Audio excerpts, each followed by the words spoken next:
So today we're talking with Erica Rutvik, who is my wife, also the um, amazing human that she is. I'm going to ramble for a little bit and just get ourselves going. Today is the introduction of the Actually Doing Things podcast.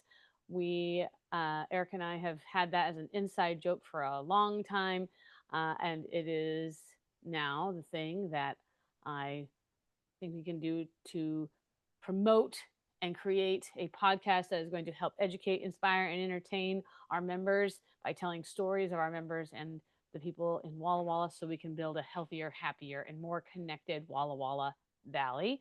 And stay tuned. We will be having special guests. We will have different styles and formats of this. It will be, sometimes 20 minutes, maybe longer.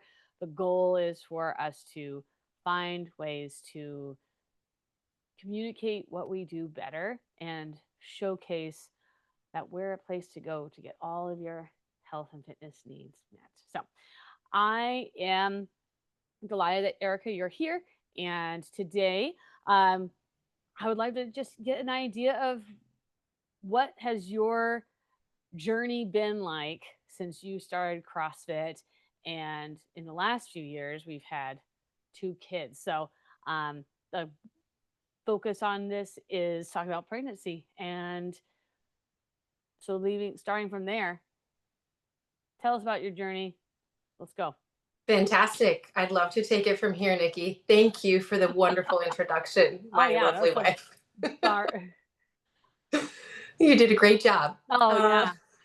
I don't think I had a good, solid, multi-factor list of all of your credentials. No, you had a solid intro, and then you gave me the floor, and that's what I love. Just give me the floor. So we started CrossFit in 2012, right after we got married, and that was awesome. I always wanted to be fit, and I wanted to be active and adventurous and actually doing things. And CrossFit was an opportunity, an avenue for me to really do something more extreme. At the time, it felt like very extreme because we were in that ice box, that old location where it was very grungy and dirty and exciting. But we started CrossFit, and I realized, there was so much I could not do when we started CrossFit. I could not even squat below parallel.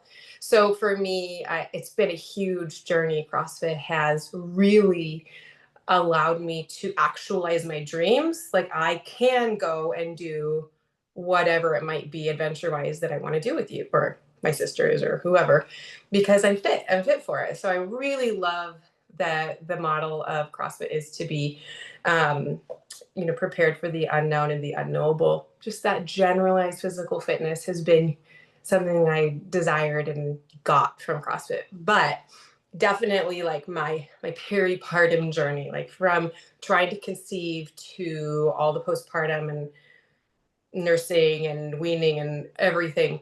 That's been a huge impact on my CrossFit experience, way more than I expected that it would be. It's been a lot. Yeah, it's been a lot. And one of the things I want to ask you is there really a right way to train during pregnancy? Well, is that just a myth? I thought that I did everything right the first pregnancy. So maybe there is a right way, but no matter what you do, whatever way you choose, however you approach it, things can still always take their own turn. So you can do everything right. I felt like I did everything right. And still things just didn't turn out right. Things did not turn out as I had expected that they would. I had a lot of physical issues postpartum. And so that was with Connor, and so, maybe there is a right way to do things, but even if you do everything right, things can go wrong and it's not your fault. And so just doing your best and then knowing this is the hand you're dealt, this is the journey you're on, and the mystery is going to keep unfolding. There's no wrong or right way that's going to ensure a wrong or right outcome. Why did it feel like risky, you think, for you during the coming back process, or tell me a story of when it felt risky? Well, CrossFit during pregnancy is controversial. Working out during pregnancy is still controversial, even though, general guidelines from the medical associations and whatnot are all encouraging you to work out when you're pregnant. There is still just a real fear, a stigmatization of like, you better not work out too hard. Or from the other side, there's a real judgment if you're not a fit pregnancy mom. If you're not working out while you're pregnant, then what harm are you doing to yourself and your unborn child? So it's controversial because there is a lot of division. People really feel like if you're pregnant, you should be resting, or if you're pregnant, you should be doing exactly the same workouts you were doing when you weren't. So yeah, I think the risky factor was a lot more evident in my second pregnancy than with my first, because I actually did have to get put on a whole bunch of physical limitations and restrictions to keep our little one alive and thriving. So yeah, the riskiness is definitely evident in pregnancy. But then it felt risky after I gave birth, and my body took so long to recover. And I realized that part of my coming back process was really listening to my body and allowing time for it to recover. And it felt like maybe those in the gym didn't understand why I couldn't work out. And then it also felt like from the other side of things, people were like, you don't want to work out yet until your body's really ready. Because I had severe pelvic floor and bladder injuries postpartum from my first pregnancy and childbirth that took very, very long time and lots of physical therapy to rehab and heal. And with pelvic floor, it's not something that is wise to power through. So the riskiness there is like, how much do I push my exercising and my, working to regain my strength when I also need to be preserving the integrity of my pelvic floor, but I also need to be working out to strengthen it. And CrossFit was a great way to do that. So it's all just this delicate balance. Everything's nuanced and risky. Yeah, when you say risky, what were some of the things that you followed to make sure you were like on along the journey, the first trimesters as we progressed through pregnancy? Was there some things that you felt like were really helpful tools to keep you Mhm. when you were able to work out? What were some of the things that helped you? Yeah, so it took us a long time to actually conceive. So during that entire process of us working to actually get pregnant and finally get on that journey, I was doing a lot of research. So we had plenty of time to really dive deep, and I love researching topics that I'm interested in. So you turned me on to BirthFit, which was fantastic, and so I did BirthFit very religiously throughout my first pregnancy, all the way through, although the workouts are really long. So I didn't ever get to do like, if it did everything, it would take me like 2 hours. So I would just do as much as I could in the time that I had, but I followed BirthFit. Um, then in my second pregnancy, when I was able to work out, well, I guess with both, we used heart rate monitoring. That gave me a real peace of mind. So I would look at my heart rate and try to stay within the zone of in my zone. What zone was I saying? In green? I think I was Yeah, I trying to think you're stay in trying to green. stay in the green zone, like specific range. And then I would like push and get in the red, and then you'd say, okay, go calm back down, slow down a little bit, just so that I felt really confident that there was no lack of oxygen or blood flow to our, placenta and baby and all of that. And I think that's one of the things I really love about our my zone heart rate monitoring is it just gives just that extra level of being able to watch where you're at. And more than one of our pregnant athletes has found that that's been a useful tool. And at the same time, like, because we don't always realize how intensity changes over the period of time of pregnancy, like what you feel like is intensity also shifts because you Oh carry, yeah. and one of my favorite quotes was like looking at postpartum as an injury, and like because having a baby is an injury Mhm. in and of itself, because you're having to heal that whole experience from that whole experience, and in addition adjust to Yeah. all the new things that happen as you have a human that you're now trying to keep alive and enjoy in all facets. So Well, yeah, but it's like this delicate balance too, because we want to make sure we are respecting women's abilities and their rights. mhm. So we don't want to say, oh, like you can't do this because you're postpartum, or you can't do this because you're pregnant. So there's, I think, such a fine line when you're calling it an injury, because it's also a natural, like beautiful process. And so many women come through pregnancy and birth absolutely uninjured, okay, and so Right. and such a huge sense of that experience. They're okay. I mean, granted, you've got like a dinner plate size wound on the inside of you that's healing, and your organs are all finding their places again postpartum, and like there's a lot of like really wild things happening postpartum. But some women really do feel great after they give birth. Yeah, I feel like we've had a few of our friends and people who've had babies who've been able to re-engage in a different timeline, and um and yet there still seems to be the story you tell yourself from our Enlifted, like the story you tell yourself about what's happening in being a mom. Now a whole new level of new stories come through of how you feel. Right. Yeah. So tell me about this last year. What's been some improvements or changes that you've seen since you've been making your way consistently back into the gym? Yeah, it was a year ago yesterday that I kind of set my mind to, okay, this is the beginning of my fitness journey post baby number two. And just for context, everyone, this is like 2 years after Lyra's birth. So for me, it is a long recovery process. But getting back into the gym consistently, starting September 13 of 2024, and then just kind of recapping this weekend and being like, wow, it's been a year.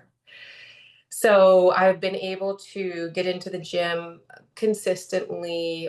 I mean, probably an average of 4 times a week, I would say, over the last year. Um, and getting starting out was a really interesting experience because my body was different than it had ever been.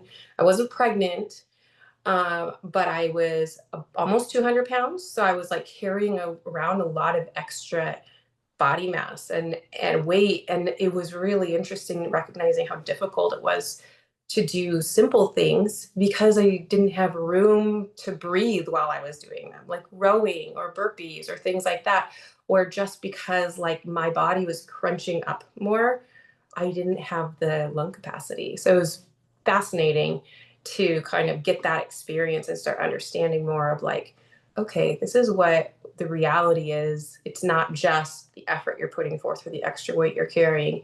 It also really impacts like how much lung space you have to keep breathing during a workout. Yeah. And so coming back, that was a big part, is just like finding what your body can do now, and finding what your body, like finding new levels. When did it start? When did you start feeling like, how did you start knowing that you were making improvements? What were some of the ways you found out or could tell? A huge, thank you for asking, Nikki, because a huge motivator for me and a reality check for me has been doing very consistent in body scans. And that has been, I think, very, very grounding to me through this whole process, and really, really encouraging and helpful because my weight did not change, but my body composition did really dramatically. So I had written down here in the last year, I lost 28.3 pounds of fat and I gained 6 pounds of muscle. And if I had only looked at the scale, I would not recognize that shift because, like I'm down to like 74 or something like that, but it would not feel that extreme to me without recognizing all the muscle I put back on, all of those shifts. And when my weight was staying, plateaued or the same, being able to see those shifts still moving in the right direction, or picking one win from that in-body scan. Like maybe it didn't look as good because in-body's not perfect, right? But like picking a win, like, oh, my left arm got more muscle mass or whatever, it always just helped me to like keep moving forward and to stay grounded and not to spiral into avoiding my check-ins with my progress, because I knew like I can face the truth, whatever it might be. And if I stay consistent, I've been continuing to make progress. Slower now, but still making progress this whole time. Yeah, I think so. I'm glad that you've been using, I'm glad you brought up the in-body scan. I do think that do you think that's pretty common that people will see? Well, I will say that I know it's pretty common that when people first start CrossFit, there's shifts and changes happening in your body. You don't always notice them physically with the scale changing. Right. Well, a lot of people will say, oh, my weight's going up. I understand. Like sometimes that is true. Sometimes your weight goes up. But one of the things that makes my weight go up is creatine. It's where I'm at in my cycle. It's whether or not I have like a cold or anything where I may be retaining some more fluids. Like if I'm constipated, like all of these different things can make my weight go up. And instead of thinking, oh, I've fallen off the train or I've fallen off the wagon, going to feel sorry for myself and give up or whatever. However that might look for me.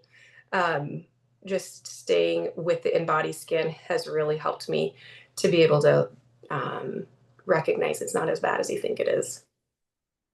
And for context, I've been doing that. I've been doing an in-body scan more often than anybody else does, but I've been doing it every week. And that's been very helpful for me to have those short intervals, the consistent check-ins. I think it just really keeps my brain on track because I'm easily sidetracked. Well, and that goes back to like accountability, and what you tend to measure matters. What you tend to measure, you get better at. And so the fact that you're constantly measuring it, but it's not just that you just did it by yourself. You would always bring it back to like talking about it or like find a win. I don't think you ever were just like sitting on the information. I think you always were sharing it out. And that is another area where it's like someone, a coach, myself, we could talk about those things to make sure we were also monitoring that Yeah. experience. Yeah. Or even talking with other athletes, and saying, have you checked your in-body, because maybe you're looking very fit, you're getting better at these things, and maybe you're worried about the number on the scale, but like, do you actually know what's happening with your body composition right now? Yeah. So you mentioned there's some things that obviously factor into like some fluctuations. What are some things that you put in place besides measuring? What are some other things you did to improve what the in-body results were telling you in terms of the changes in your muscle mass and your weight? Well, one of the things is that the weekly measurement kind of gives me a better trend than if I just measured once a month because of the way that women's cycles go. So it's kind of nice and I'll see this in the in-body.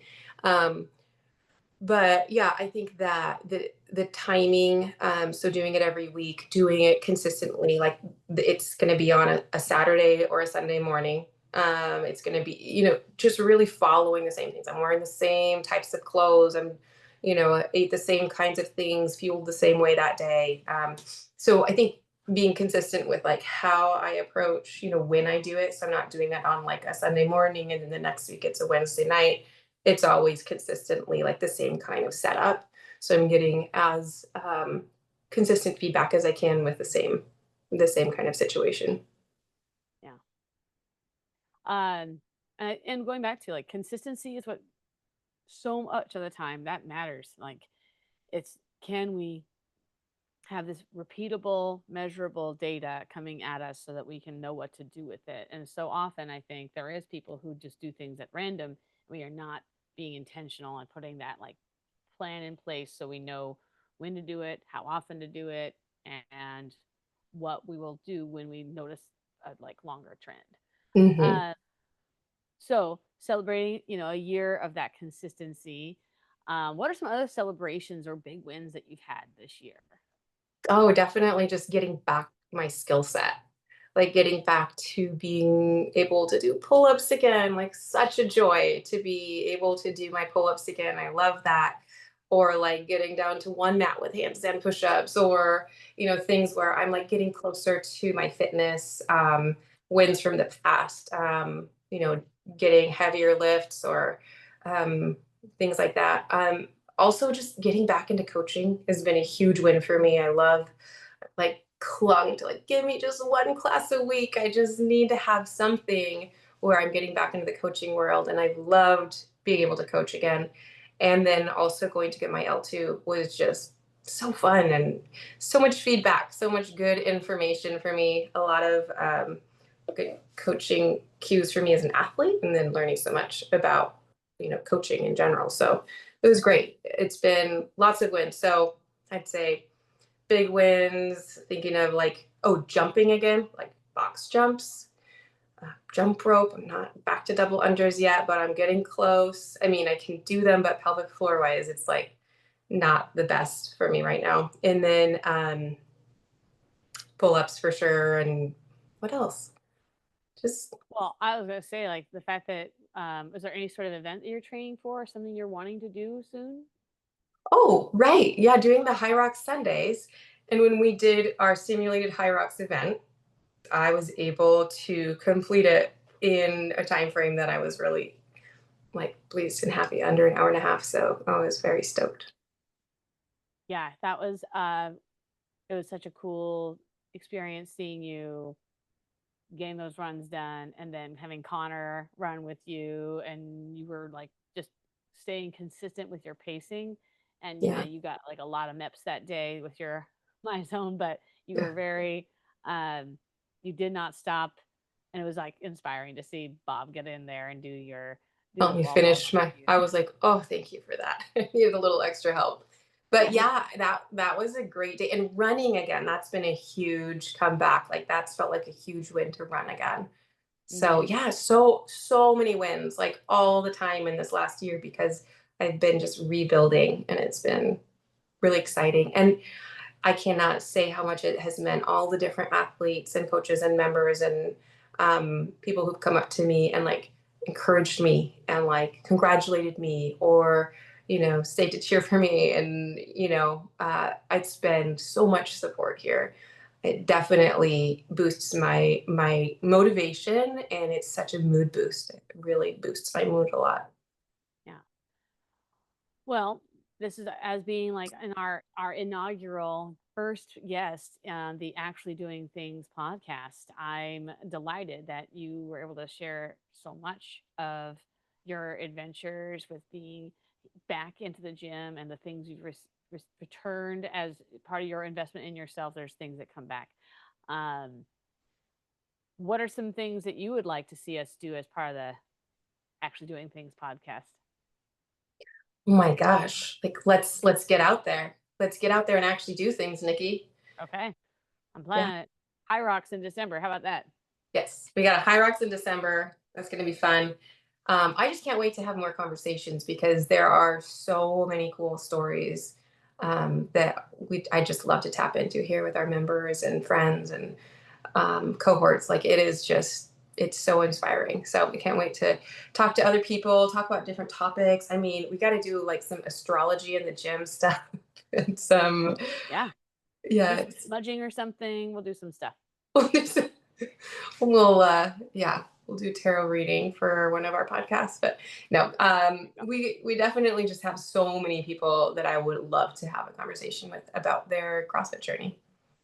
Well, starts with hitting play, and thank you to you for being willing to lean in and get through this, and we'll look forward to seeing you guys on our next podcast. Make sure you our kids are all excited about it. Like, please make sure to like, share if you heard anything that you liked today, and then subscribe so that you can not miss another one of our amazing opportunities to talk to our members and share Destination CrossFit's mission of building a healthier, happier, and more connected Walla Walla Valley. We'll see you again soon.